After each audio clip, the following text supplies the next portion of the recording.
اللہ تعالیٰ نے ان کو صفی کہا، بے وقوف کہا، سفہا کہا۔ کن کو؟ جنہوں نے پیغمبر پہ ابھی اعتراض کیا نہیں، ابھی کرنا تھا۔ رب نے ان کو بے وقوف کہا۔ سَيَقُولُ السُّفَهَاءُ مِنَ النَّاسِ، یہ نہیں کہا سَيَقُولُ النَّاسُ مِنَ النَّاسِ، لوگوں میں سے کچھ لوگ کہیں گے، نہیں، لوگوں میں سے کچھ بے وقوف کہیں گے جو حضور پر اعتراض کی زبان کھولتے ہیں۔ اللہ ان لوگوں کو لوگ کہنا بھی گوارا نہیں کرتا، وہ اس قابل بھی نہیں ہے کہ ان کو لوگ کہا جائے، اس لیے کہا سَيَقُولُ السُّفَهَاءُ۔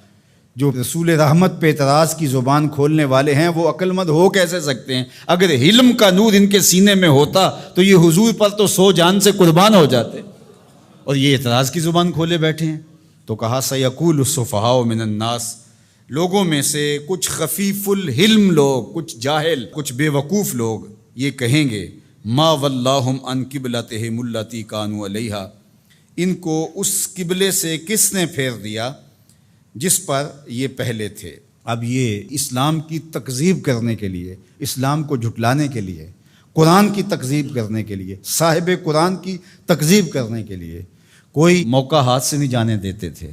تو یہ موقع تھا نا، اس موقع سے فائدہ حاصل کرتے۔ قرآن نے کہا تھا بے وقوف یہ کہیں گے تو یہ نہ کہتے۔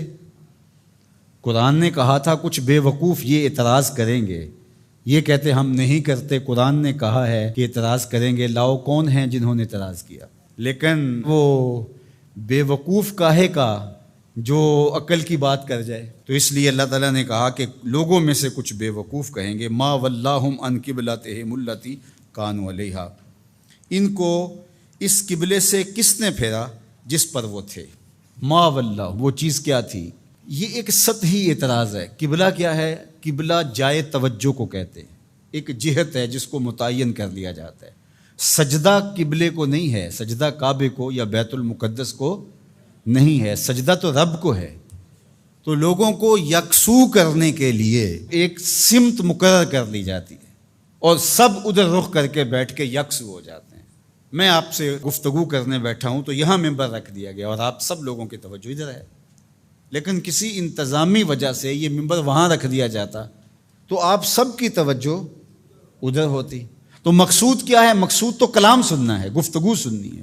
اب یہ ممبر یہاں رکھ دیا جائے یا وہاں رکھ دیا جائے، تو اللہ جل شانہ نے سجدہ تو اپنے لیے لوگوں کو اس کا حکم دیا ہے، لیکن ایک جہت متعین کر دی تاکہ لوگ یکسو ہو جائیں۔ یہ نہیں کوئی ادھر منہ کر کے کھڑا ہو جائے، کوئی ادھر کر کے کھڑا ہو جائے، ایسا نہیں، ایک جہت متعین کر دی۔ تو جو سمجھدار ہے وہ تو اس پر اعتراض نہیں کر سکتا کہ ادھر منہ کیوں کیا اور ادھر کیوں کیا۔ وہ کون کرے گا؟ جو سطحی سوچ کا مالک ہوگا، جو صفی ہوگا، جو بے وقوف ہوگا، وہی اعتراض کرے گا۔ تو انہوں نے کہا کہ ان کو قبلے سے کس نے پھیر دیا؟ قل، اے محبوب فرما دیجئے، للہ المشرق والمغرب، مشرق بھی اللہ کا ہے، مغرب بھی اللہ کا ہے۔ یہدی من یشاء الی صراط مستقیم، وہ جس کو چاہے سیدھی راہ کی طرف ہدایت عطا کر دے۔ مشرق اور مغرب کا کیا تعلق ہے؟ یہ تو اللہ کے ہیں، مشرق بھی اس کا، مغرب بھی اس کا، پورب پچھم اسی کے ہیں، یہ شرق و غرب اسی کے ہیں، جہاں وہ کہے گا ہمارا سر وہاں جھک جائے گا۔ وَمَا جَعَلْنَا الْقِبْلَةَ الَّتِي كُنْتَ عَلَيْهَا إِلَّا لِنَعْلَمَ مَنْ يَتَّبِعُ الرَّسُولَ مِمَّنْ يَنْقَلِبُ عَلَىٰ عَقِبَيْهِ، اور ہم نے قبلے کے معاملے کو جس پر آپ تھے، یعنی مسجد اقصی، إِلَّا لِنَعْلَمَ، تاکہ ہم آزمائیں، مَنْ يَتَّبِعُ الرَّسُولَ مِمَّنْ يَنْقَلِبُ عَلَىٰ عَقِبَيْهِ، ہم دیکھنا چاہتے تھے کہ رسول کی اتباع کون کرتا ہے، یہ ہم دیکھنا چاہتے تھے۔ اللہ کو تو پتہ تھا بالآخر یہ قبلہ بنا ہے۔ تو جب حضور مکے سے ہجرت فرما کے مدینہ تشریف لائے تو اللہ اپنے محبوب سے کہہ دیتا کہ محبوب رخ ادھر کر لو، یہ یہودی اعتراض کریں گے، تو اللہ کے محبوب رخ ادھر کر لیتے، یہ تحویل قبلہ کا واقعہ ہی روپ پذیر نہ ہوتا۔ اللہ تعالیٰ فرماتا ہے یہ ہم نے اس لیے کیا کہ ذرا ادھر منہ کر کے کچھ عرصہ نماز پڑھ لیں، پھر دیکھیں رسول کے پیچھے یہ رخ پھیرتے ہیں یا نہیں پھیرتے، یہ قبلے کو مانتے ہیں یا رسول اللہ کو مانتے ہیں۔ یہ ہم دیکھنا چاہتے تھے، یہ ہم پرکھنا چاہتے تھے، یہ ہم آزمائش کرنا چاہتے تھے تمہاری۔ اللہ اکبر۔ اب دیکھو دوہری آزمائش تھی صحابہ کی، بالخصوص جو مہاجرین تھے، وہاں سے ہجرت کر کے مدینۃ المنورہ آئے تو وہاں کعبۃ اللہ سامنے ہوتا تھا نماز پڑھتے ہوئے۔ اب جہاں سے بندہ آیا ہو اس وطن معلوف کے ساتھ ایک الفت کا رشتہ ہوتا ہے، اس لیے اسے وطن معلوف کہتے ہیں۔ اب ان کا دل تو کرتا ہوگا ادھر رخ کریں، لیکن 16-17 ماہ ان کا امتحان لیا گیا ادھر پیٹھ کرو جدھر تمہارا جی چاہ رہا ہے۔ کیونکہ رسول کا رخ ادھر ہے، تمہارا رخ بھی ادھر ہونا چاہیے۔ اللہ اکبر۔ اب جب ادھر دل جمنے لگا اور بندہ مانوس ہو گیا اس قبلے سے، تو اب حکم ہوا نہیں، اب ادھر سے ادھر رخ پھیرو۔ پہلے ادھر منہ کرنا امتحان تھا، اب ادھر منہ پھیر کے رخ کرنا جو تھا وہ امتحان تھا۔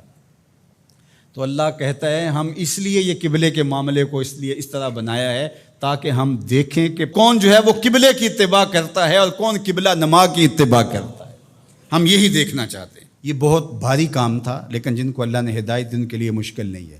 قبلے سے پھر جانا، قبلے سے رخ پھیر کے دوسری جانب کر لینا، یہ کوئی اتنا آسان کام ہے؟ اللہ کہتا ہے یہ بھاری کام تھا، وزنی کام تھا، لیکن جس کو اللہ ہدایت دے اس کے لیے مشکل نہیں ہے۔